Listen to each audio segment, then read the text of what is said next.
হে হোসেন নবীজির আওলাদ সালাম জানাই মোরা তোমায় সালাম জানাই যে মাথায় আতে বলি ঘুম পাড়াতেন আম্মা ফাতেমায় যে মাথায় হাতে বলি ঘুম পাড়াতেন আম্মা ফাতেমায় কিভাবে সেই মাথাকে নীল তারা তীরের আগায় হোসেন নবীজির আওলাদ সালাম জানাই মোরা তোমায় 6 মাসের দুধের শিশু আলী আসগর কাতর কাপানির পিপাসায় 6 মাসের দুধের শিশু আলী আসগর কাতর পানির পিপাসায় কিভাবে তীরি মারিল সেই শিশুকে পানির বদলায় কিভাবে ওই শিশুকে তীরি মারিল পানির বদলায় হে হোসেন নবীজির আওলাদ সালাম জানাই মোরা তোমায় জবান বন্ধ নাই জোরে পড়েন আল্লাহু আকবার আমার নবীজির হাত মোবারকের মধ্যে একটা কাপড় পেঁচানো পুটলি হাতে নিয়ে আমার নবী কান্না করতেছেন খাতুনে জান্নাত ফাতেমা ডাক দিয়া কই আব্বা জান হে আব্বা জান আপনি ইমাম হাসান হুসাইনকে আপনার 2 রান মুবারকের মধ্যে বসায়া আপনি কেন এমন ভাবে কান্না করতেছেন খাতুনে জান্নাত ফাতেমা তু জহরারে আমার নবী কোনো জবাব না দিয়া চোখের পানি ফেলে দিচ্ছেন খাতুনে জান্নাত ফাতেমা তু জহরা নিজে হাদিসে মুবারাকা বর্ণনা করে বলেন আমি দেখলাম আমার আব্বাজান মুহাম্মদুর রাসূলুল্লাহ কান্না করতেছেন আর কান্না করতে করতে আমার কলিজার টুকরা বড় সন্তান ইমাম হাসানের ঠোঁট মুবারকের মধ্যে তিনি চুমা দিতেছেন আমি দেখলাম আমার আব্বাজান কান্না করতেছেন কান্না করতে করতে আমার ছোট সন্তান হযরত ইমাম হুসাইনে পাকের গলা মুবারকের মধ্যে চুমা দিতেছেন আমি ডাক দিয়া বললাম বাবা ওগো মুহাম্মদুর রাসূলুল্লাহ আপনি নবী যে কর্মটা করেন আপনার প্রত্যেকটা কর্ম স্বয়ং আমার আল্লাহ তাআলার আদেশ মোতাবেক করা হয় ও আব্বাজান আমি কোনোদিন আপনার কলিজার টুকরা নাতি ইমাম হাসান আর হুসাইন রাদিয়াল্লাহু তাআলা হুরে গলা মুবারক আর ঠোঁট মুবারকে চুমা দিতে দেখি নাই আপনি নবী এদেরকে আদর করে এদের কপাল মুবারকে চুমা খাইতেন এদের গাল মুবারকে চুমা খাইতেন এদের হাত মুবারকের মধ্যে চুমা খাইতেন ও আব্বাজান আপনি আজকে কেন এদের গলা মুবারকে চুমা খান আপনি কেন ওনাদের ঠোঁট মুবারকের মধ্যে চুমা খান আমার নবী কান্নার আওয়াজটা আরো বাড়াইয়া দিলেন নবীজি এমন ভাবে কান্না করতে লাগলেন আমার নবীজির চোখ মুবারক লাল হয়ে গেছে আমার নবীজির দাড়ি মুবারক গুলা চোখের পানি মুবারক দ্বারা চুপচুপা হয়ে গেছে নবী আমার ডাক দিয়া কয় ফাতেমা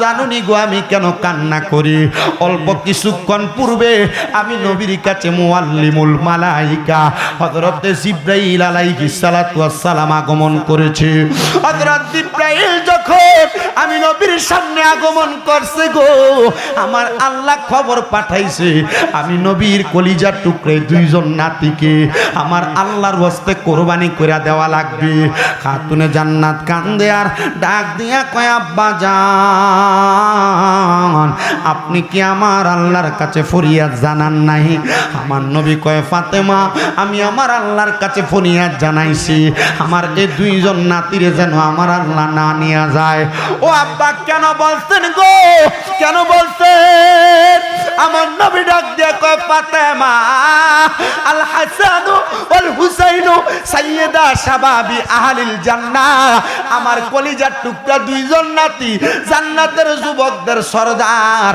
এই জন্য আমি দয়াল নবী রাহমাতুল লিল আলামিন নবিয়াদেরকে বিদায় দিতে না করেছি। আমি আল্লাহর দরবারে ফরিয়াদ জানাইছি, আল্লাহ আমার এই দুইজন নাতিকে আপনি নিয়ে যাইয়েন না। আপনি আমার দুইজন সন্তান আছে তৈয়ব এবং তাহের, আপনি আমার দুইজন সন্তানকে নিয়ে যান। আমার আল্লাহ দোয়া কবুল করলেন। অল্প কিছুদিনের মধ্যে নবীর দুইজন সন্তানকে নিয়ে যাওয়া হলো। এর অল্প কিছুদিন পরে হযরত জিবরাইল আমিন আমার নবীজির দরবারে আবার আগমন করলেন। জিবরাইল আইসা ডাক দিয়ে বলে, ইয়া রাসূলুল্লাহ, আপনার দুইজন নাতিকে আমার আল্লাহর রাস্তায় কোরবানি দেওয়া লাগবে। নবী আমার কান্না শুরু করে দিলেন, না গো জিবরাইল, আমি আমার দুইজন নাতিকে আল্লাহর রাস্তায় কোরবানি করব। আমি দুইটা সন্তানকে কোরবানি করেছি, আমি আমার আল্লাহর কাছে কোনো বিনিময় চাই নাই। আমার আল্লাহর জিগাইবানি আমার দুইটা নাতিরে যে আল্লাহর রাস্তায় কোরবানি করব, আমার দুইটা নাতির শাহাদাতের বিনিময় আমার আল্লাহ তাআলা আমি নবীরে কি দান করব। জিবরাইল ডাক দিয়া কই, আল্লাহ আমার হাবিবুল্লাহ বন্ধু নবী আপনার কাছে জানতে চাইছে, এই দুইজন নাতিরে যে আপনি নিয়ে আসবেন, এই দুইজন নাতির শাহাদাতের বিনিময়ে আপনি আপনার হাবিবুল্লাহরে কি দান করবেন। আল্লাহ জানায়া দেয়, জিবরাইল আমার হাবিবরে বলো আমার হাবিব কি চায়। বলে আমার হাবিবুল্লাহ মুহাম্মাদুর রাসূলুল্লাহ চায়, ওনার গুনাহগার উম্মতের নাজাত চায়। আমার আল্লাহ তাআলা নবীজির কাছে খবর পাঠিয়ে দেয়, জিবরাইল রে আমার নবীরে জানায়া দাও, নবীরে দুইটা নাতিরে আমি আল্লাহ এমনে এমনে দুনিয়া থেকে আনবো না। একটা নাতিরে দুনিয়া থেকে মানুষগুলা বিষ পান করায়া দিব, আর একটা নাতিরে মুসলমান নামদারি, দাড়িওয়ালা, টুপিওয়ালা, পাগড়িওয়ালা, পাঞ্জাবিওয়ালা মুসলমান দাবিদার ও ইবনে জিয়াদ এবং এজিদের গোষ্ঠীরা ইমাম হুসাইনে পাকের গলা মুবারকের মধ্যে ছুরি চালাইয়া দিব। এরাও মুসলমান দাবি করব, তার মানে বোঝা যায় দাড়ি, টুপি, পাঞ্জাবি আর পাগড়ি পরলে মুসলমান না। নবীর নাতির গলা মুবারকে যারা ছুরি চালাইছে এরা দাড়িওয়ালা, টুপিওয়ালা, পাঞ্জাবি আর পাগড়িওয়ালা। এদের দাড়ি, টুপি, পাঞ্জাবি আর পাগড়ি ছিল লোক দেখানো। এরা নবীর বংশধররে কষ্ট দিয়া এরা দাড়ি, টুপি, পাঞ্জাবি আর পাগড়ি দিয়া কোনো লাভবান না। হোমনা, নবীনগর, তিতাস, বানসারামপুর এলাকার পোস্টার, মুরাদনগর এলাকার পোস্টার আমি ডরে ফেসবুকে দিই না, কারণ ফেসবুকে দিলে মানুষ নিচে যা কমেন্টস করে আর কারোর নাম বাদ পড়ছেনি।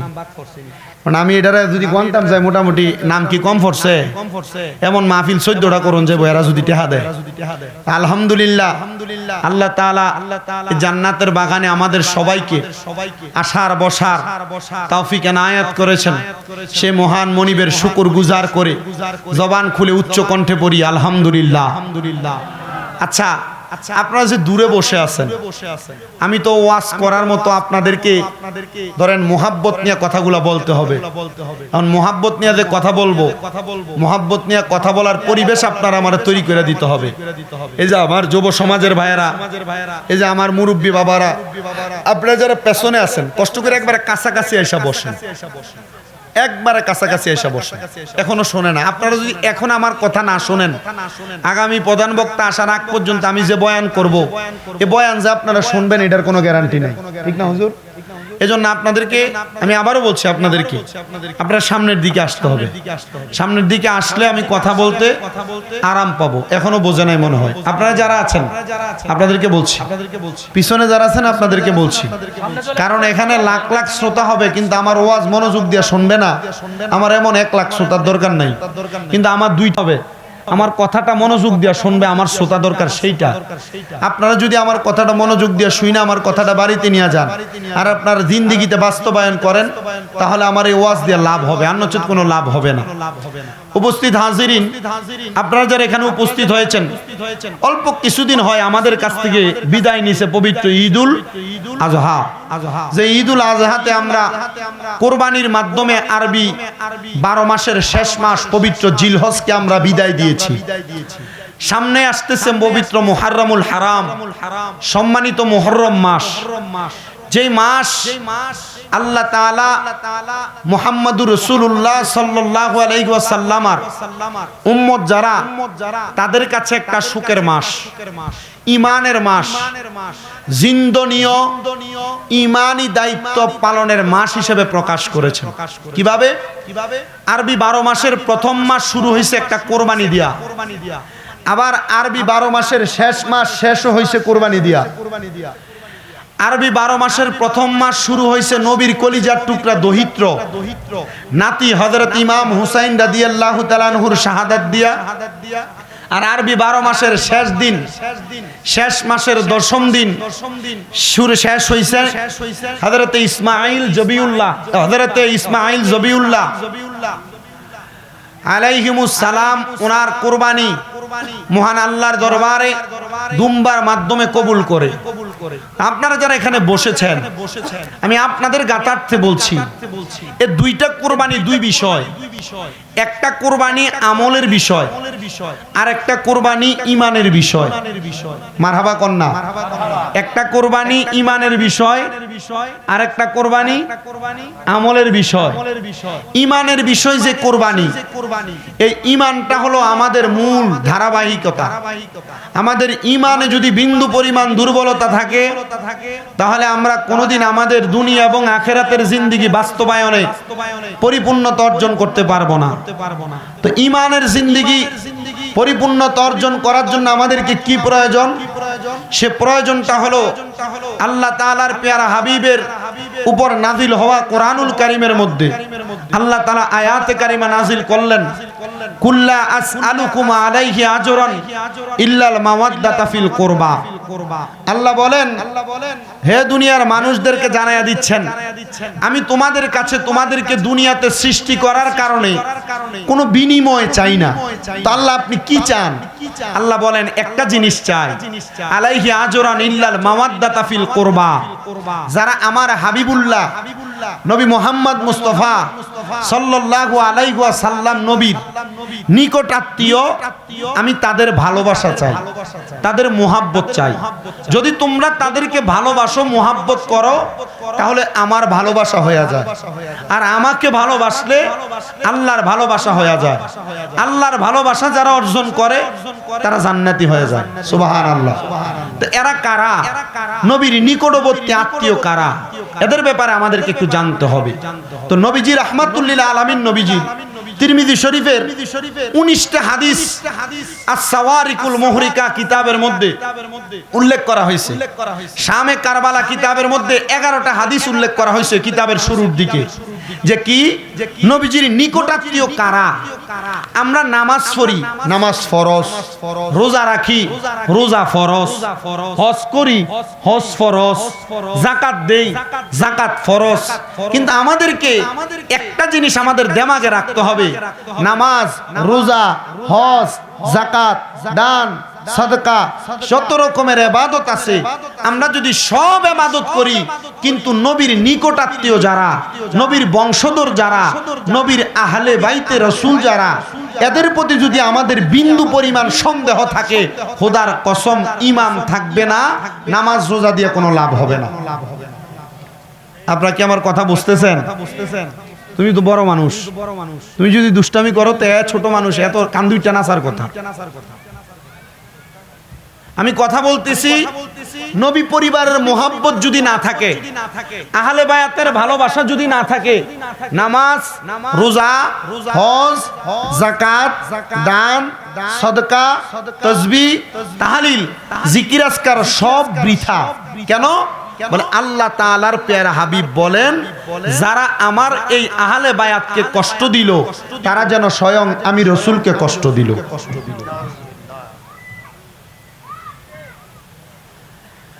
আমার প্রিয় মুসলমানেরা, আল্লাহর নবীর তিরমিজি শরীফের হাদিসে মুবারাকা থেকে বলছি, নবীজির আহলে বায়াতের পরিচয় প্রদান করতেছেন, ইয়া রাসূলুল্লাহ কারা আপনারা আহলে বায়াত, আপনার বংশধর, তাদের পরিচয় বলেন না। যেহেতু সামনে পবিত্র মুহররম মাস আগমন করতেছে, পবিত্র কারবালার মাস আগমন করতেছে, আমি আপনাদের কাছে নবী পরিবারের পরিচয় প্রদান করতেছি, একটু শোনেন মনোযোগ দিয়া। নবী আমার জানাইয়া দি উম্মত, শুনো অন্তরের কান লাগায়া। নবী বলেন, উম্মত আমি প্রত্যেক সোমবারে আল্লাহ পাক রব্বুল আলামিনের পবিত্র হারাম মসজিদ, মসজিদুল হারাম, যে হারাম, দুইটা হারামের কথা হাদিস শরীফের মধ্যে বলা হয়েছে। একটা হারামের নাম হলো আল মসজিদু বাইতুল্লাহ, আরেকটা হারামের নাম হলো মসজিদে নববী। ওই দুইটা হারামের কথা আল্লাহর নবীজির হাদিসে মুবারাকার মধ্যে বলা হয়েছে। নবী আমার বলেন, উম্মত মসজিদে নববীর মধ্য থেকে প্রত্যেক সোমবারে আমি নবী ফজরের নামাজ আদায় করার পরে মসজিদে নববীর বর্তমান 310 নাম্বার গেট দিয়ে সোজা বরাবর হেঁটে চলে গেলে 10-15 মিনিট সামনে গেলে একটা মসজিদ আছে, যে মসজিদের নাম হলো মসজিদে কোবা। যে কোবা মসজিদের মধ্যে 2 রাকাত নামাজ আদায় করলে আমলনামার মধ্যে একটা উমরা হজের সওয়াব লিপিবদ্ধ হয়ে যায়। নবী আমার বলেন, উম্মত আমি দয়াল নবী প্রত্যেক সোমবারে কোবা মসজিদে রওনা করে চলে যাইতাম। কোবা মসজিদের মধ্যে যে আমি নবী নামাজ আদায় করতাম, ওই কোবা মসজিদের মধ্যে আমার নবী সর্বপ্রথম জুমার নামাজ চালু করেছিলেন। এ প্রিয় মুসলমানেরা, মদিনাতুল মুনাওয়ারার কাছে এই মসজিদটাই ছিল সবচাইতে সম্মানিত মর্যাদাবান মসজিদ। নবী আমার জানাইয়া দেয়, উম্মত আমি যখন কোবা মসজিদে রওনা করলাম, আমি একদিন শীতের সকালবেলা মসজিদে নববী থেকে কোবা মসজিদের দিকে যখন যাইতেছিলাম, কোবা মসজিদে যাওয়ার মধ্যবর্তী জায়গার মধ্যে মদিনার রেল স্টেশন। ওই রেল স্টেশনের সামনে নবীজির কলিজার টুকরা দরিদ্র হযরতে খাতুনে জান্নাত মা ফাতেমাতুজ জহরা, যেই ফাতেমাতুজ জহরার ব্যাপারে আমার নবীজি হাদিসে মোবারকায় বলেন, আল ফাতেমাতু সাইয়্যিদাতুন নিসাই আহলিল জান্নাহ, আমার ফাতেমা হলো জান্নাতের মহিলাদের সরদারিনী। নবী আমার বলেন, উম্মত আমি খাতুনে জান্নাত ফাতেমার ঘরের সামনে দিয়ে যাইতেছিলাম, যাওয়ার সময় আমি নবীর কলিজাতে আমার ফাতেমার জন্য একটু টান লাগলো। আমি খাতুনে জান্নাত ফাতেমার ঘরের দরজার সামনে যাইয়া আমি সালাম প্রদান করতে লাগলাম, আসসালামু আলাইকুম ওয়া রাহমাতুল্লাহ। আমি যখন খাতুনে জান্নাত ফাতেমার ঘরের দরজায় সালাম দিলাম, সালাম দেওয়ার সাথে সাথে খাতুনে জান্নাত তার ঘরের দরজাটা খুলে দিলেন। আমি নবীজি ঘরের দরজা দিয়ে ঘরের মধ্যে প্রবেশ করলাম। এমন টাইমে দেখলাম আমি নবীর সামনে হযরত মাওলা আলী মুশকিল কুশা আগমন করলেন, আমি নবীর সামনে খাতুনে জান্নাত ফাতেমা আগমন করলেন। আমি নবী তাকে দেখলাম, গো আমার ফাতেমার চেহারাটা কেমন জানি মলিন দেখা যায়। আমি বললাম, ফাতেমা মুখটা কেন এমন মলিন দেখা যায়? তুমি তো জান্নাতের রমণীদের সরদারিনী, তুমি তো জান্নাতের মহিলাদের সরদারিনী, তুমি তোমার মুখটারে এমন ভাবে মলিন করে রাখলে আমার আল্লাহ তাআলা বেজার হয়ে যাবে। আমি নবীজির কলিজাতে শান্তি লাগে না। আশিকরা শুনেটাকে সুরে সুরে লিখতেছে, ওরে এক নাম তোমার ফাতেমা, আর কে নাম বতুল, বলেন এক নাম তোমার ফাতেমা, আর কে নাম বতুল, তুমি জান্নাতি বল বল মাগো নুরানি পুতুল, তুমি জান্নাতি বল বল মাগো নুরানি পুতুল। বললেন এক নাম তোমার ফাতেমা, আর কে নাম বতুল, বলেন এক নাম তোমার ফাতেমা, নাম বতুল, তুমি জান্নাতি বল বল মাগো নুরানি পুতুল, তুমি জান্নাতি বল বল মাগো নুরানি পুতুল, তুমি আহলে বায়াত মাগো আহলে বায়াত, তোমার জন্য নাজিলে হলো কোরআনের আয়াত, তুমি আহলে বায়াত মাগো আহলে বায়াত, তোমার জন্য নাজিলে হলো কোরআনের আয়াত। তুমি তোমরা সবাই মিলে নবী বাগের ফুল মাগো, তুমি তোমরা সবাই মিলে নবী বাগের ফুল, তুমি জান্নাতি বুলবুল মাগো নুরানি পুতুল, তুমি জান্নাতি বুলবুল মাগো নুরানি পুতুল। হায়রে এক নাম তোমার ফাতেমা, আর কে নাম বতুল, বলো এক নাম তোমার ফাতেমা, আর কে নাম বতুল, তুমি জান্নাতি বুলবুল মাগো নুরানি পুতুল, তুমি জান্নাতি বুলবুল মাগো নুরানি পুতুল। জোরে বলেন আল্লাহু আকবার। নবী আমার বলেন এ খাতুনে জান্নাত ফাতেমা, তোমার মুখটা বেজার থাকলে আমি নবীর কষ্ট লাগে, আমি নবী কষ্ট পাইলে স্বয়ং আমার আল্লাহ কষ্ট পায়, তুমি তোমার মুখটারে বেজার করে রাখো না। ওগো ফাতেমা, তুমি আমাকে জবাব দাও, আমার কলিজার টুকরা হাসনাইন কোথায়, আমার দুইজন নাতি কোথায়? এই কথা বলতে দেরি আমার নবীজির সম্মুখে নবীর দুইজন নাতি আগমন করলেন। আমার নবীজির কন্যা খাতুনে জান্নাত ফাতেমা তুজাহরার সামনে আমার নবীজির শরীর মুবারকে কালো রঙের একটা পশমি চাদর ছিল। শীতের সকালবেলা নবী আমার পশমি চাদর মুবারকটা আমার নবীজির মাথা মুবারকের উপরে মেলে ধরলেন, দইরা ডাক দিয়া বললেন ওগো খাতুনে জান্নাত ফাতেমা, তুমি আমার চাদরের নিচে প্রবেশ করো। ওগো মৌলানি মুশকিল কুশা, তুমি আমার চাদরের নিচে প্রবেশ করো। ওগো ইমাম হাসান রাদিয়াল্লাহু তাআলা আনহু, ওগো ইমাম হুসাইন রাদিয়াল্লাহু তাআলা আনহু, তোমরা আমার চাদরের নিচে প্রবেশ করো। এই চারজনকে ভিতরে প্রবেশ করায়া আমার নবী আল্লাহর দরবারে দোয়া করলেন, আল্লাহুম্মা হাউলাই আহলু বাইতি, কোরআনের আয়াত, আল্লাহুম্মা হাউলাই আহলু বাইতি, আল্লাহ তুমি এদেরকে কবুল করো, এরা আমার আহলে বাইত। জোরে বলেন সুবহানাল্লাহ। নবী আমার চাদর মুবারকের নিচে প্রবেশ করায়া বললেন আল্লাহ আপনি এদেরকে কবুল করেন, এরা হলো আমার আহলে বায়াত। আমার আল্লাহর সাথে সাথে কোরআনের আয়াত নাযিল করে দিলেন, সবাই পড়েন আউযু বিল্লাহি মিনাশ শাইতানির রাজিম, বিসমিল্লাহির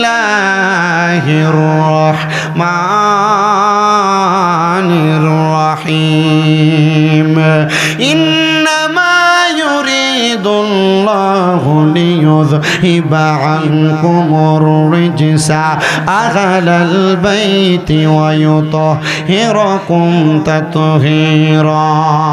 জবান খুলে জোরে জোরে বলেন আল্লাহু আকবার। যখন আমার নবী দোয়া করলেন আল্লাহর আমার আহলে বায়াত আপনি এদেরকে কবুল করেন, আমার আল্লাহর সাথে সাথে কোরআনের আয়াত দিয়া নবীরে বইলা দে, হাবিব গো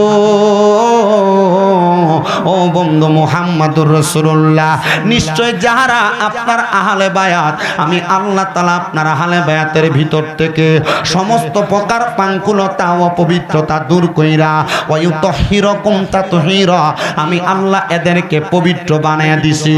এজন্য আশিক আবার এই ব্যাপারে সুরে সুরে লেখে, ও মনোবাই পাকেতে পাঞ্জাতন নিরাকারে নিরঞ্জন, এক বস্তুতে দুই রকম বুঝায়, শরীয়তের সতেক নাম তরিকতের নাই মোকাম, হাকিকত বুঝিলে মারফতে পাই পাগলা মনোরাই, ও তুই ডুব দিলি না পাক দরিয়ায়, ও তুই ডুব দিলি না শুভু খাইলি না এশকের দরিয়ায়, রে মন পাগলা মনোরাই, ও তুই ডুব দিলি না পাক দরিয়ায়। ও মনোবাই আমার নবীজি সিন্ধু খইয়া মারেফতের তালা দিয়া হাসান হুসাইন রাখছে ডাইনে বাই, মা ফাতেমা শিকলে হইয়া তালাটা রাখছে আটকায়া, মা ফাতেমা শিকলে হইয়া তালাটা রাখছে আটকায়া, সাবি নিছে আলী মরতু যাই, রে মন পাগলা মনোরাই, ও তুই ডুব দিলি দিলি না পাক দরিয়ায়, ও তুই ডুব দিলি না সুবু খাইলি না এসকের দরিয়ায় রে মন পাগলা বনরাই, ও তুই ডুব দিলি না পাক দরিয়ায়। বন্ধুরা আমার নবীর উপরে আল্লাহ কোরআনের আয়াত নাযিল করে দিয়ে বললেন, নিশ্চয়ই যারা আপনার আহলে বায়াত আপনার বংশধর, আমি আল্লাহ তাদের থেকে সমস্ত প্রকার অপবিত্রতা পাঙ্কুলতা দূর করে আমি আল্লাহ তাদেরকে পবিত্র বানিয়ে দিলাম। এরাই হলো নবীর আহলে বায়াত। বলে হুজুর এরা আহলে বায়াত কেমনে বুঝবো? আমার দয়াল নবী খাতুনে জান্নাত মা ফাতেমা হযরতে মাওলা আলী এবং ইমাম হাসান আর হুসাইন রাদিয়াল্লাহু তাআলা আনহুমা, এই পাঁচজন হলো আহলে বায়াত পাক পাঞ্জাতন। আমার নবীজি এদের কথাই বলে দিয়েছেন। কিন্তু মুসলমান এই জায়গার ভিতরে একটা মজার কথা আছে, কি জানেননি? আমার নবী যখন এই চাদর মুবারকের নিচে এদেরকে নিয়ে দোয়া করলেন, নবীজির কাছে আইসা আমার নবীজির একজন স্ত্রী চাদর মুবারকের নিচে প্রবেশ করতে চাইলেন। চাদরটাকে যখন তিনি তিনার ডান হাত দিয়ে তোলা দিলেন, উনি যখন চাদরের নিচে প্রবেশ করতে চাইলেন, আমার নবী বলেন, হে আমার স্ত্রী, তুমি তোমার জায়গায় সম্মানিত, আহলে বায়াতের জায়গায় সম্মানিত। জোরে বলেন সুবহানাল্লাহ। আমি আপনাদেরকে কোন আহলে বায়াতের পরিচয় জানাইতেছি শুনেন, যে আহলে বায়াতের কারণে আমরা বর্তমানে হুসাইনি ইসলামটাকে পেয়েছি। যদি আমরা ইমামে আলী মাকাম ইমাম হুসাইন রাদিয়াল্লাহু তাআলা আনহুর শাহাদাতের বিনিময় ইসলাম না পাইতাম, তাহলে কিন্তু আমরা মুসলমানের মাঝে অনেকগুলা দল বিভক্ত হয়ে আছে। এটার পরিচয় কোনটা হক্কানি মুসলমান, কোনটা দুনিয়ার জমিনে নবী প্রেমিকওয়ালা মুসলমান, এটার পরিচয় জানতাম না। জোরে কন্যা ঠিক কিনা? এ মুসলমান, এটার পরিচয় আমি আপনাদেরকে একটু শোনাই, মনোযোগ দিয়া শোনার চেষ্টা করবেন। তো আমার নবীজি যখন খাতুনে জান্নাতের হুজরা মুবারকে প্রবেশ করলেন, হুজরা মুবারকের মধ্যে প্রবেশ করার পরে নবীজি হযরত মাওলা আলী এবং মা ফাতেমার ঘরে রাইখা নবীজির দুই হাত মুবারকের মধ্যে করে নবীর দুইজন নাতি ইমাম হাসান আর হুসাইন রাদিয়াল্লাহু তাআলা ঘুরে নিয়া আমার নবীজি আরবের পাথরওয়ালা মরুভূমির রাস্তা দিয়া হেঁটে হেঁটে মদিনাতুল মুনাওয়ারার দিকে যাইতে লাগলেন। বর্তমান যে মদিনা দেখেন আর আগের মদিনা কিন্তু এক ছিল না। আগের মদিনাতুল মুনাওয়ারার মধ্যে এমন কোন সুন্দর রাস্তা ছিল না, পাথরের এবড়ো থেবড়ো পাহাড়ি রাস্তা ছিল। নবী আমার যখন হযরত ইমাম হুসাইন রাদিয়াল্লাহু তাআলা আনহু আর ইমাম হাসান রাদিয়াল্লাহু তাআলা ঘুরে নিয়া মদিনার দিকে রওনা করতে লাগলেন, এমন টাইমে ইমাম হাসান আর হুসাইন রাদিয়াল্লাহু তাআলা আনহু দুর্বল শরীরের ছিলেন। যখন হাঁটতেছিলেন তিনারা একটু ব্যথা অনুভব করলেন। আমার নবী বলেন, উম্মত, যখন আমার ইমাম হাসান আর হুসাইন কষ্ট পায়, ওই কষ্টটা স্বয়ং আমি দয়াল নবী পাই। আমি নবী তাদের কষ্ট উপশব্দ সহ্য করতে পারলাম না। আমি আমার ইমাম হাসানকে আমার ডান কাঁধ মোবারকের মধ্যে উঠাইলাম, আমার ইমাম হুসাইনকে আমার বাম কাঁধ মোবারকে উঠাইলাম। এই দুইজনকে কাঁধে উঠাইয়া আমি নবীজি মদিনার দিকে রওনা করতে লাগলাম।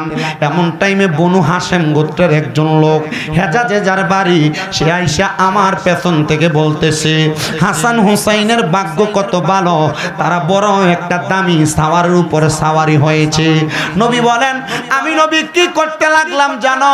যখন ওই বনু কুরাইজার হেজাজ অঞ্চলের মানুষ বলল হাসান হুসাইন দামি সাওয়ারের উপর সাওয়ারি হয়েছে, আমি নবীজি মাথা মোবারক ঘুরাইয়া বললাম, ও হেজাজ এলাকার মানুষ, শুধু সাওয়ার দামি না, সাওয়ার যেমন দামি, সাওয়ারের উপর যে দুইজন সাওয়ারি আছে ওই দুইজন সাওয়ারিও ঠিক তেমন দামি। জোরে কোন সুবহানাল্লাহ।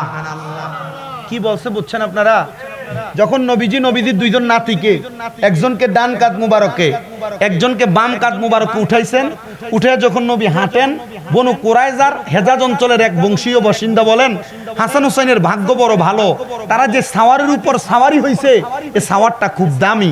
নবীজি ঘাড় মুবারক ফিরে বলেন, এই হেজাজের মানুষ, শুধু সাওয়ার দামি না, সাওয়ারের উপর যে দুইজন সাওয়ারি, এই দুইজন সাওয়ারি, সাওয়ার যেমন দামি এই দুইজন সাওয়ারি তেমন দামি। নবীজি এটা দিয়ে বুঝাইলেন, নবীজি যেমন দামি, নবীর নাতি ইমাম হাসান হুসাইন তেমন দামি। হাসান হুসাইনের পা মুবারক পাথরে লাগলে হাসান হুসাইন যখন উফ শব্দ করে এই কষ্ট নবীজি পায়। আশেক লেখে, ওরে কেউ যদি ওদের কষ্ট দেয় যেন নবী কষ্ট পায়। হায়রে কেউ যদি ওদের কষ্ট দেয় যেন নবী কষ্ট পায়। কষ্ট দিল মা ফাতেমার গায়, বলো কষ্ট দিল মাওলা আলীর গায়। বলো কেউ যদি ওদের কষ্ট দেয় যেন নবী কষ্ট পায়। বলেন কেউ যদি ওদের কষ্ট দেয় যেন নবী কষ্ট পায়। কষ্ট দিল মা ফাতেমার গায়, বলেন কষ্ট দিল মাওলা আলীর গায়। হাসান হুসাইন মাওলা আলী পাক পাঞ্জাতনের ধার, বলেন হাসান হুসাইন মাওলা আলী ফাতেমা পাঞ্জাতনের দায়। কষ্ট দিলে নবী কষ্ট পায়, বলেন কষ্ট দিলে নবী কষ্ট পায়। হাইরে দুষ্ট এজিদা তীর মারিল আজ গরের সিনায়, বলেন দুষ্ট এজিদা তীর মারিল আজ গরের সিনায়। কষ্ট দিল আলিমা কামের গায়, বলেন কষ্ট দিল মৌলা আলীর গায়। বলেন কেউ যদি ওদের কষ্ট দেয় যেন নবী কষ্ট পায়। বলেন কেউ যদি কষ্ট দেয় যেন নবী কষ্ট পায়। কষ্ট দিল মা ফাতেমার গায়। হায়রে দুষ্ট এজিদ তরবারি চালাই হোসেনের গলায়। হায়রে দুষ্ট এজিদ তরবারি চালাই হোসেনের গলায়। কষ্ট দিল দয়াল নবীর গায়, বলো কষ্ট দিল দয়াল নবীর গায়। জবান খুলে জোরে বলেন না আল্লাহু আকবার। এ প্রিয় মুসলমান, নবী আমার ডাক দিয়ে বলেন, বনু হেদাত বনু কুরায়দার হেদাত অঞ্চলের বাসিন্দা আমি নবী শুধু দামি না, আমার উপর যে দুইজন সাওয়ারি তারা তেমন দামি। এ কথা বইলা আমার নবী দুইজন নাতিকে নিয়া মদিনাতুল মুনাওয়ারায়, বর্তমান যে জায়গাটার নাম গেট বাবে আবু বকর, আবু বকর গেটের বরাবর আমার নবীজি মসজিদে নববীতে প্রবেশ করলেন। মসজিদে নববীতে প্রবেশ কইরা আমার নবীজি নবীর দুইজন নাতি ইমাম হাসান আর হোসেন রাদিয়াল্লাহু তাআলা আনহুকে তিনি আদর করতে লাগলেন। নবীজির নাতি দুইজন, একজন ইমাম হাসান আর একজন ইমাম হোসেন রাদিয়াল্লাহু তাআলা আনহু, একজনকে নবীজির ডান উরু মুবারকের মধ্যে রান মুবারকে বসাইলেন, আরেকজনকে বাঁর মধ্যে বসাইলেন। নবী আমার যখন তাদেরকে বসাইলেন, এমন টাইমে খাতুনে জান্নাত ফাতেমা ওনার বাড়ি থেকে দৌড়াইয়া হাসান হোসেনকে না দেখতে পেয়ে নবীজির দরবারে আগমন করলেন। আইসা দেখতেছেন আমার নবীজির হাত মোবারকের মধ্যে একটা কাপড় পেঁচানো পুটলি হাতে নিয়ে আমার নবী কান্না করতেছেন। খাতুনে জান্নাত ফাতেমা ডাক দিয়া কই, আব্বা জান, হে আব্বা জান, আপনি ইমাম হাসান হুসাইনকে আপনার দুই রান মুবারকের মধ্যে বসায়া আপনি কেন এমন ভাবে কান্না করতেছেন? খাতুনে জান্নাত ফাতেমাতুজ জহরারে আমার নবী কোনো জবাব না দিয়া চোখের পানি ফেলে দিচ্ছেন। খাতুনে জান্নাত ফাতেমাতুজ জহরা নিজে হাদিসে মুবারাকা বর্ণনা করে বলেন, আমি দেখলাম আমার আব্বাজান মুহাম্মদুর রাসূলুল্লাহ কান্না করতেছেন, আর কান্না করতে করতে আমার কলিজার টুকরা বড় সন্তান ইমাম হাসানের ঠোঁট মুবারকের মধ্যে তিনি চুমা দিতেছেন। আমি দেখলাম আমার আব্বাজান কান্না করতেছেন, কান্না করতে করতে আমার ছোট সন্তান হযরত ইমাম হুসাইনে পাকের গলা মুবারকের মধ্যে চুমা দিতেছেন। আমি ডাক দিয়া বললাম, বাবা ওগো মুহাম্মদুর রাসূলুল্লাহ, আপনি নবী যে কর্মটা করেন, আপনার প্রত্যেকটা কর্ম স্বয়ং আমার আল্লাহ তাআলার আদেশ মোতাবেক করা হয়। ও আব্বাজান, আমি কোনোদিন আপনার কলিজার টুকরা নাতি ইমাম হাসান আর হুসাইন রাদিয়াল্লাহু তাআলা আনহুরে গলা মুবারক আর ঠোঁট মুবারকে চুমা দিতে দেখি নাই। আপনি নবী এদেরকে আদর করে এদের কপাল মুবারকে চুমা খাইতেন, এদের গাল মুবারকে চুমা খাইতেন, এদের হাত মুবারকের মধ্যে চুমা খাইতেন। ও আব্বাজান, আপনি আজকে কেন এদের গলা মুবারকে চুমা খান? আপনি কেন ওনাদের ঠোঁট মুবারকের মধ্যে চুমা খান? আমার নবী কান্নার আওয়াজটা আরো বাড়াইয়া দিলেন। নবীজি এমন ভাবে কান্না করতে লাগলেন, আমার নবীজির চোখ মুবারক লাল হয়ে গেছে, আমার নবীজির দাড়ি মুবারক গুলা চোখের পানি মুবারক দ্বারা চুপচুপা হয়ে গেছে। নবী আমার ডাক দিয়া কয়, ফাতেমা জানুনি গো আমি কেন কান্না করি? অল্প কিছুক্ষণ পূর্বে আমি নবীর কাছে মুআল্লিমুল মালাইকা হযরত জিবরাইল আলাইহিস সালাতু ওয়াস সালাম আগমন করেছে। হযরত জিবরাইল যখন আমি নবীর সামনে আগমন করছে গো, আমার আল্লাহ খবর পাঠাইছে আমি নবীর কলিজার টুকরে দুইজন নাতিকে আমার আল্লাহর ওয়াস্তে কুরবানি কইরা দেওয়া লাগবে। খাতুনে জান্নাত কান্দে আর ডাক দিয়া কয়, আব্বা জান, আপনি কি আমার আল্লাহর কাছে ফরিয়াদ জানান নাই? আমার নবী কয়, ফাতেমা আমি আমার আল্লাহর কাছে ফরিয়াদ জানাইছি আমার এই দুইজন নাতিরে যেন আমার আল্লাহ না নিয়ে যায়। ও আব্বা কেন বলছেন গো, কেন বলছেন? আমার নবী ডাক দিয়ে কয়, ফাতেমা আল হাসানু ওয়াল হুসাইনু সাইয়্যিদা শাবাবি আহলিল জান্নাহ, আমার কলিজার টুকরা দুইজন নাতি জান্নাতের যুবকদের সরদার। এই জন্য আমি দয়াল নবী রাহমাতুল লিল আলামিন নবিয়াদেরকে বিদায় দিতে না করেছি। আমি আল্লাহর দরবারে ফরিয়াদ জানাইছি, আল্লাহ আমার এই দুইজন নাতিকে আপনি নিয়ে যাইয়েন না। আপনি আমার দুইজন সন্তান আছে তৈয়ব এবং তাহের, আপনি আমার দুইজন সন্তানকে নিয়ে যান। আমার আল্লাহ দোয়া কবুল করলেন। অল্প কিছুদিনের মধ্যে নবীর দুইজন সন্তানকে নিয়ে যাওয়া হলো। কষ্ট হচ্ছে আপনাদের? আহলে বায়াতকে কেন ভালোবাসবেন? এরা আমাদের জন্য কি কুরবানি করে গেছেন। পাক পাঞ্জাতন আহলে বায়াত বহু জায়গা শুনেন, শোনেন না? কিন্তু এদের মুহাব্বতের মূল ধারাবাহিকতা কি? বহু জায়গায় আহলে বায়াত পাক পাঞ্জাতনের ওয়াজ করলে শিয়া বইলা ফেলে। কি বইলা ফেলে? শিয়া বইলা ফেলে। আহলে বায়াত কি, পাক পাঞ্জাতন কি? আবার দেখবেন বহুত হুজুররা উহুদের যুদ্ধের বয়ান করে, বদরের যুদ্ধের বয়ান করে, হুনাইনের যুদ্ধের বয়ান করে, খন্দকের যুদ্ধের বয়ান করে, কিন্তু কারবালার যুদ্ধের ওয়াজ করে না। কারণ কারবালার যুদ্ধের ওয়াজ করলে এর বহুত গুমর ফাঁস হয়ে যাবে। কারণ কারবালার যুদ্ধ আমার নবীজির নাতি ইমাম হুসাইন যে শাহাদাত বরণ করবেন, আল্লাহ তাআলা গায়েবের খবর দিয়া নবীজির দিয়ে আগে জানিয়ে দিছে। কারণ কারবালার যুদ্ধের বয়ান করতে গেলে নবীজি গায়েবের খবর দেনেওয়ালা, এটা আগে ওয়াজ করুন লাগবে মানুষের কাছে। মারহাবা কর না? কষ্ট হইতেছে আপনারা? আপনি তো উমরাবাদের মানুষ, আমার পুরান মানুষ। মাদ্রাসার মাহফিল আসছিলাম, দড়ি ভাষা নিয়ে পর 5বার আইলাম। এ কয়দিন আগে তো এনে কি জানি এটা মণিপুর না আয়া গেলাম। মোটামুটি আমি অত্র অঞ্চলে এখন আর না আইলেও চলে, কিন্তু আলহামদুলিল্লাহ দাওয়াত এদিকেই বেশি। আগামী সিজনে যতলা রাখছি মোটামুটি এই সাইডে অনেকগুলা। তো আমি আপনাদের কাছে এতটুকু আবদার করি, ওয়াজ যেহেতু শোনেন, সব সময় সব ধারাবাহিকতায় কথা বলি। আমার ওঠার সময় হুজুর মা বাবার ওয়াজ করেন, আমি ত্যাক্ত হয়ে গেছি।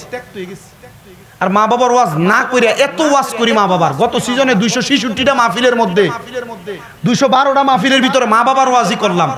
আর আজকে দেখতেছি এক সোশ্যাল মিডিয়ার ফেসবুকের এক ছবি দেখলাম, এই মহিলার ছেলে একজন কানাডা প্রবাসী, এই মহিলার ছেলে একজন বুয়েটের টিচার, এই মহিলার ছেলে একজন জাপানে থাকে, কিন্তু এই মহিলা 7 দিন মহিলা পয়সা আছে, মহিলার খবর নেওয়ার মতো কেউ নেই। আপনি আপনার সন্তানরা এত বেশি পড়ালেখা করায়েন না, যে পড়ালেখা করাইতে যে আপনার ছেলে আপনার খেদমত করতো না।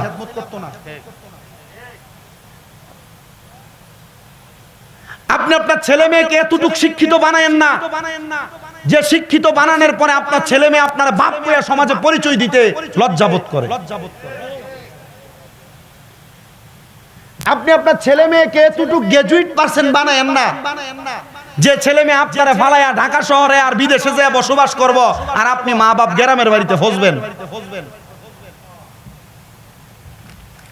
মা বাবারা যদি 1 বছরে 212টা মাহফিল এভাবে করার পরে বুয়েটের শিক্ষক হইয়া, কানাডার প্রবাসী হইয়া, জাপানের প্রবাসী সন্তান হইয়া, তার মা বাপ 1 সপ্তাহ নিজের বাড়ির 5 তলায় মরার পরে পচা পচা অবস্থা হয়ে গেছে, তো এমন পড়ালেখা করা ফলাফাইনের দুনিয়ার মা বাপের দরকার বলে আমি মনে করি না। কথা বলেন না।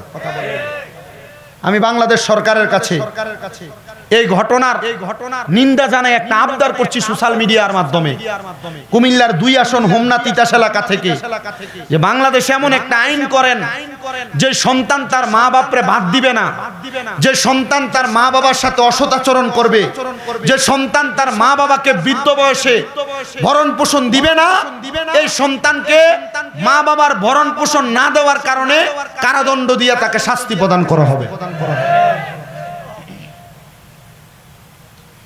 যে মা বাপ তোমার এত কষ্ট করে পড়ালেখা করাইয়া বিদেশ পাঠাইলো, খাওয়াইলো, বিয়া কইরা বউডা ভাইয়া তুমি তোমার মা বাপ রে বুইলা গেছো, ঢাকা শহরে যা থাকবার তোমার মা বাপ ফসবো মরবো, খানা কি খায় তুমি এটা খবর লইতা না, তোমার মতো ফুট দিয়ে মা বাপের কোনো দরকার নাই। আর খোদার কসম করে বলি এই ফুট জাহান্নামী। আমার কাছে খুব কষ্ট লাগছে। আমি হঠাৎ করে আমার সামনে কয়েকবার আসছে ভিডিওটা, কিন্তু আমি পরে এটারে যখন বারবার আসে দেখতেছি ওমার এই মহিলা তো মইরা পইরা আছে। ঘরটার যে অবস্থা দেখলাম মনে হয় যে ঘরের ভিতরে 2-3 মাস কোনো মানুষ সাফ করতে যায় না। আমি এলাকার বৃদ্ধ মানুষ যারা আছেন, বৃদ্ধ মা বাবা যারা আছেন, আপনাদের কাছে আবদার করি, এই এলাকার যুব সমাজ যারা আছেন আপনাদের কাছে আবদার করি, মা বাবা তোমার সবচেয়ে বড় সম্পদ। আহলে বায়াতের ওয়াজ তো করতেছিলাম, করব, কিন্তু এদেরকে কষ্ট দিয়া দুনিয়াতে টুপি লাগাইয়া পাঞ্জাবি পরা পাগড়ি পরা ঘুরবা, খোদার কসম এ নামাজ রোজা হজ যাকাত দান সদকা মক্কার ঘরে গিলাপ ধরে কানলো কাম হইতো না। আমি আমার জীবন থেকে, আমি সব জায়গায় আমি আমার বাস্তব জীবন থেকে মা বাবার ওয়াজ করি। আপনারা যারা সন্তান আছেন, মা বাবা আছেন, এই মা বাবা গুলার সন্তানে জ্বালায় না, বেশি জ্বালায় মা বাবার কাছে সন্তানের ব্যাপারে বেশি বিচারাই না। আমি আমার এই বয়সে যে আমি হুজুর হইছি, বক্তাগিরি করি, আমার জীবনে আমি আমার মা বাপ লয়ে বেশি জ্বলছি। আমার জীবনে আমার সবচেয়ে বেশি কষ্ট আমার মা বাপ দিছে, না আমি মনে করি এই কষ্টটা আমার লেগে দোয়া। দুনিয়ার জমিনে মা বাবা সন্তানের জন্য জরিমানা দেয়, আর আমি আমার মনে 5-6 বছর বয়স আমি আমার বাপের লেগে 16-17 লাখ টাকার উপরে জরিমানা দিছি। ঋণ করছে নিজে দিয়া দিছি, ঋণ করছে দিয়া দিছি। আর অনকালার ফুতেলে কইলে 2-4টা বাড়ি দিয়া কইলে যা তুই বাইতে পারিয়া জায়গা। আমার আব্বারে কইলাম যে আপনি যদি 17 লাখ টাকা যদি জীবিত থাকিয়া যদি খাইতেন, এটা তো খাইয়া শেষ করতে পারতেন না। ব্যবসা করতে যায় আর লস দেয়। এখন কালার ফুতে আমি কইলাম যে আপনার তো কোনো সম্পদ নাই, দুনিয়ার মা বাবার কোনো ঋণ পরিশোধ করে কোনো সন্তান চিন্তা করে বাপের একটু জমি আছে আমার একটু বেশি করে দিয়ে দিবে। কথা কয় না, ঠিক না? মনে করেন উনি আমার বাবা, উনি একটা ঋণ করছে, আমি ওনার ঋণ পরিশোধ করে দিব সন্তান হিসেবে। কেন? ওনার একটু জায়গা আছে, ভাগ করার সময় আমার একটু বাড়াই দিব। ফুতে আমার ঋণ দিছে, আমি আমার বাপের জি গেলাম আপনার দেখ ফোটা জাগাও নাই, আমার দিবেন কি? কোনো কথা নাই। তখন আমার এক ওস্তাদ আমার জবাব দিছে, তোমার দোয়া করে দিয়া যাবে। কথা কয় না তো, কিতা দিব? আর অনকালার ফুটাই তৈলে কিতা করতো, ইচ্ছা মতো বাইরে লইলে বাইতে বার করে লইলে। এই যে আমার আম্মা জান অসুস্থ, আপনারা অনেকে জানেন, জানেন না অনেকে? আজকে 1 বছর 2 মাস রানিং চলে আমার আম্মা অসুস্থ। 9.5 লক্ষ টাকা খরচ করছি শুধু এই 1 বছর 2 মাস আম্মার পেছনে। আব্বার ঋণ এই 1 বছর 2 মাসের ভিতরে পরিশোধ করছি। আমি আমার এই একা হাতে এটা করা আপনার কাছে কি সম্ভব মনে হয়? আমার এক ওস্তাদে এবং আমার শাহপুর দরবার শরীফ ফিসা হুজুর আল্লাহ আল্লাহ কইছে শুধু। হুজুর আমার বলছে যে এটা তো অসম্ভব বিষয় হুজুর। আমি কইছি না হুজুর, সম্ভব। কেমনে সম্ভব? যে এত টাকার যোগ্য তো আমি না। আমার বয়সী পোলাপান বহুত আছে আপনার এলাকার, এত টাকার যোগ্য আমি না। আমি কইলাম যে আমি যেটার যোগ্য না, আল্লাহ আমারে দিয়ে এই কাজগুলো করাইবো বিদায় আমার কাছে সম্পদরা দিচ্ছে। যখন আমার আম্মার অপারেশন হয়, আমি ডাক্তারে যখন 15 দিন হাঁটতে পারে না দিগাইলাম 10-15 লাখ টাকা লাগলে লইয়া যান, আমার মা যেন হাঁটতে পারে ব্যবস্থা করে দেন। আমার মাথায় হাত বুলিয়ে কইছে যে শামীম সাহেব যদি টাকা দিয়ে আপনার মা হাঁটতো তাহলে অপারেশনের পরের দিনে হাঁটতো। আমি তখন নিয়ত করছি আল্লাহ এই টাকাটা রাইখা দিলাম, আমার মা যেদিন সুস্থ হইব পরিপূর্ণ হাঁটতে পারবে, টাকাটা দিয়ে আমি আমার মা বাপরে লইয়া হজে যাব। প্রস্রাব পায়খানায় হাতটা দিয়ে কুশ করে সাফ করছি, আমার গুণ হইছে। আমি এগুলা কি লেগে বলতেছি আপনাদের, কোন কারণে বলতেছি? আপনারা এটার ধারে কাছেও নাই এমন অনেক সন্তান আছে যাদেরকে একটা কাজের কথা বললে ফাঁটতাম না করে ধমক দিয়ে ফালাই দে মা বাপ। আছে না? আপনারা এটা করার জন্য এই অসুস্থ অবস্থায় মাঝে মাঝে রাগান্বিত হয়ে যেতাম আম্মার সাথে, আবার রাগান্বিত হয়ে গেলে লগে দিয়ে বয়ে থাকতাম, নরম সুরে আবার জিগাইতাম কিছু লাগবো নি, কোনো কিছু দরকার আসেনি। আর আপনি হইলে আমি আপনাদের কাছে করজোরে আবদার করি, এই 2টা মানুষকে সহ্য করেন যতদিন বাইসা আছে। এই 2টা মানুষকে যতদিন বাইসা আছে ততদিন সহ্য করেন। দমক দিলে মাইনা নেন, আপনার কোনো অন্যায় নাই, ফিডাই দিছে আপনি মাইনা নেন। খোদা কি কসম করে বলি, দেখবেন এদের এই খাস দোয়ার কারণে আপনি জীবনে কি উন্নতি করছেন আপনি চিন্তাও করে দেখতে পারবেন না, শেষ করতে পারবেন না চিন্তা করে। আমাদের ওয়াজের একটা ধারাবাহিকতা কোথায় ছিল? আহলে বায়াত। খন্না কই ছিল? আহলে বায়াত। আমি আহলে বায়াতের কথা বলতে যাই কিন্তু আপনাদের কাছে মা বাবার কথাটা বলছি। তো মা বাবার ওয়াজ বহুত করি, তো করার পরেও যদি সন্তান মা বাবার প্রতি দায়িত্ববান না হয় এটা আমার বিষয় না, সে তার নিজের জবাব নিজে দিবে, ঠিক না? আল্লাহ আমরারে কবুল করুক। তো কোন জায়গায় ছিল ওয়াজ? আহলে বায়াত নবীর 2জন নাতিকে নেওয়ার কথা বলছে। নবী বলছে আল্লাহ আমার নাতি না আমার 2টা ফুতেরে লইয়া যান। পর দিনে নবীজির 2জন ছেলেকে নিয়ে গেছে। বুঝতেছেন না আপনারা? এর অল্প কিছুদিন পরে হযরত জিবরাইল আমিন আমার নবীজির দরবারে আবার আগমন করলেন। জিবরাইল আইসা ডাক দিয়ে বলে ইয়া রাসূলুল্লাহ আপনারা 2জন নাতিকে আমার আল্লাহর রাস্তায় কোরবানি দেওয়া লাগবে। নবী আমার কান্না শুরু করে দিলেন, না গো জিবরাইল আমি আমার 2জন নাতিকে আল্লাহর রাস্তায় কোরবানি করব। আমি 2টা সন্তানকে কোরবানি করেছি, আমি আমার আল্লাহর কাছে কোনো বিনিময় চাই নাই। আমার আল্লাহর জিগাইবানি আমার 2টা নাতিরে যে আল্লাহর রাস্তায় কোরবানি করব, আমার 2টা নাতির শাহাদাতের বিনিময় আমার আল্লাহ তাআলা আমি নবীরে কি দান করব? জিবরাইল ডাক দিয়া কই আল্লাহ আমার হাবিবুল্লাহ বন্ধু নবী আপনার কাছে জানতে চাইছে এই 2জন নাতিরে যে আপনি নিয়ে আসবেন, এই 2জন নাতির শাহাদাতের বিনিময়ে আপনি আপনার হাবিবুল্লাহরে কি দান করবেন? আল্লাহ জানায়া দেয় জিবরাইল আমার হাবিবরে বলো আমার হাবিব কি চায়? বলে আমার হাবিবুল্লাহ মুহাম্মাদুর রাসূলুল্লাহ চায়, ওনার গুনাহগার উম্মতের নাজাত চায়। আমার আল্লাহ তাআলা নবীজির কাছে খবর পাঠিয়ে দেয় জিবরাইল রে আমার নবীরে জানায়া দাও নবীরে দুইটা নাতিরে আমি আল্লাহ এমনে এমনে দুনিয়া থেকে আনবো না। একটা নাতিরে দুনিয়া থেকে মানুষগুলা বিষ পান করায়া দিব, আর একটা নাতিরে মুসলমান নামদারি, দাড়িওয়ালা, টুপিওয়ালা, পাগড়িওয়ালা, পাঞ্জাবিওয়ালা মুসলমান দাবিদার ও ইবনে জিয়াদ এবং এজিদের গোষ্ঠীরা ইমাম হুসাইনে পাকের গলা মোবারকের মধ্যে ছুরি চালাইয়া দিব। এরাও মুসলমান দাবি করব, তার মানে বোঝা যায় দাড়ি, টুপি, পাঞ্জাবি আর পাগড়ি পরলে মুসলমান না। নবীর নাতির গলা মুবারকে যারা ছুরি চালাইছে এরাও দাড়িওয়ালা, টুপিওয়ালা, পাঞ্জাবি আর পাগড়িওয়ালা। এদের দাড়ি, টুপি, পাঞ্জাবি আর পাগড়ি ছিল লোক দেখানো। এরা নবীর বংশধররে কষ্ট দিয়া এরা দাড়ি, টুপি, পাঞ্জাবি আর পাগড়ি দিয়া কোনো লাভবান না। খাতুনে জান্নাত ফাতেমা ডাক দিয়া কয়, ও আব্বাজান, আপনার কাছে আমার আবদার, যে নাতির ঠোঁট মোবারকের মধ্যে আপনি চুমা খাইতেছেন, যে নাতির গলা মোবারকের মধ্যে আপনি চুমা খাইতেছেন, এই নাতির ঠোঁট মোবারক আর গলা মোবারকের মধ্যে কারাগো তারা বিষ পান করাইব, আর ঠোঁটের মধ্যে তা গলার মধ্যে তারা সৈয়দনা মাওলানা মুহাম্মদ ওয়া আলা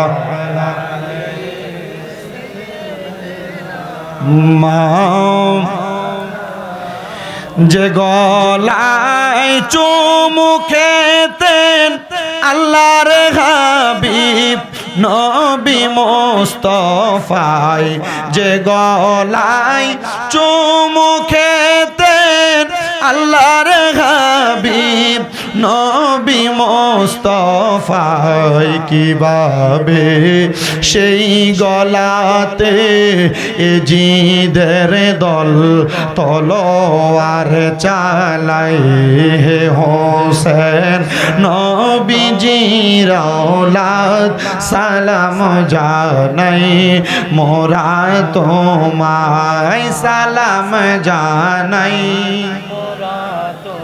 আহলে বায়াতকে কি সালাম দিলে গুনাহ হবে? সওয়াব হবে। এটার পক্ষে আছেন কে কে? দুই হাত তুলে দেখেন। নারে তাকবীর, নারে রিসালাত। সবাই দুইটা হাতকে নাড়া দেন আর পড়েন, হে হোসেন নবীজির औलाद সালাম জানাই, মোরা তোমায় সালাম জানাই। জানি না কেমন করে ছিলেন নবী সোনার মদিনায়, জানি না কেমন করে ছিলেন নবী সোনার মদিনায়, যে সময় নিষ্ঠুর সিমর হোসাইনের গলায় তলোয়ার চালায়, হে হোসেন নবীজির औलाद সালাম জানাই, মোরা তোমায় সালাম জানাই। যে মাথায় হাত বুলিয়ে ঘুম পাড়াতেন আম্মা ফাতেমায়, যে মাথায় হাত বুলিয়ে ঘুম পাড়াতেন আম্মা ফাতেমায়, কিভাবে সেই মাথাকে নিল তারা তীরের আগায়, হে হোসেন নবীজির औलाद সালাম জানাই, মোরা তোমায়। 6 মাসের দুধের শিশু আলী আসগর কাতর কাপানির পিপাসায়, 6 মাসের দুধের শিশু আলী আসগর কাতর পানির পিপাসায়, কিভাবে তীর মারিল সেই শিশুকে পানির বদলায়, কিভাবে ওই শিশুকে তীর মারিল পানির বদলায় হে হোসেন নবীজির औलाद সালাম জানাই মোরা তোমায়। জবান বন্ধ নাই, জোরে পড়েন আল্লাহু আকবার।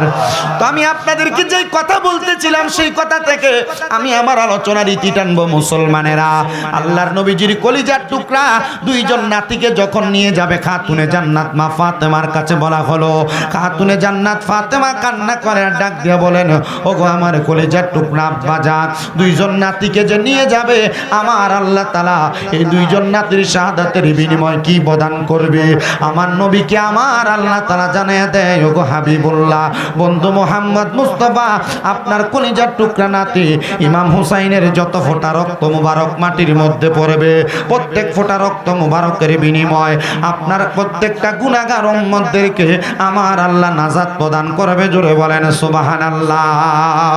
এ প্রিয় মুসলমানেরা, নবীর নাতি ইমাম হুসাইন রাদিয়াল্লাহু তাআলা আনহু যদি নবীর উম্মতের জন্য ওনার গর্দান মুবারককে শাহাদাত বরণ করায়া ওনার রক্ত মুবারক ইসলামের জন্য দান করতে পারে, আপনারা বলেন আল্লাহর ঘর মসজিদ ওই নবীকে মুহাব্বত করে উমরাবাদ এলাকার মানুষ গঠন করেছে। উমরাবাদ এলাকার মানুষদেরকে নামাজি বানানোর জন্য এত সুন্দর একটা মসজিদ প্রতিষ্ঠা করেছে। ওই মসজিদের জন্য আমরা রক্ত দেওয়া লাগবে না, আমাদের নিজের সম্পদ থেকে নবীর মুহাব্বতে 10,000 20,000 করে দেওয়ার মতো আমি কয়েকজন মানুষ চাইব।